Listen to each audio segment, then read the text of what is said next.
હાલો મિત્રો, તમે ફેસબુકમાં કે ઇન્સ્ટાગ્રામમાં કે તમે કોઈ આપણે યુટ્યુબમાં કામ કરતા હો અને તમને કોઈ કમેન્ટ સારી પણ કરે અને કોઈ ખરાબ કરે, તો આપણે શું કમેન્ટ ખરાબ કરે એટલે આપણે વિડીયો બનાવવાનું બંધ કરી દેવાનું, યુટ્યુબ છોડી દેવાની, ફેસબુક છોડી દેવાનું? ના, ડબલ કામ કરવાનું.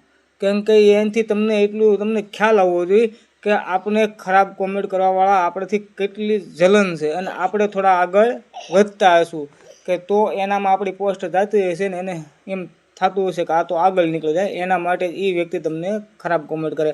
આપણે એની વિશે નથી જોવાનું, આપણે શું કરવું તે પણ જોવાનું છે. કે દાખલા તરીકે વાત સમજી લેવાની છે આપણે ધાર્મિકતા પ્રમાણે, કે જે આ ગામડાના માણસો હોય ને ખબર જ હોય કે આપણે ગામડાની અંદર આપણે ધાર્મિકતા છે એવી કે આપણે હનુમાનજી મહારાજની ગમે નાની એવી ડેરી હોય તો કૂતરો ગમે ત્યારે નીકળે તો માથે હિસાબ કરીને હાલતો થાય. તો હનુમાનજી તો મહારાજ ક્યારે એની પાછળ ગદા લઈને દોડેલા ખરા? કોઈ જોયેલા જ કમેન્ટ કરજો કે નહીં.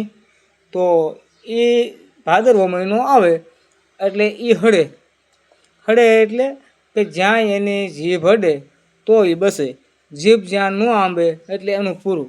એટલે કર્યા કર્મ ભોગવા જ પડે ગમે તેને. એટલે આપણે આપણા કર્મ કર્યા કરો ને એના કર્મ કર્યા કરે.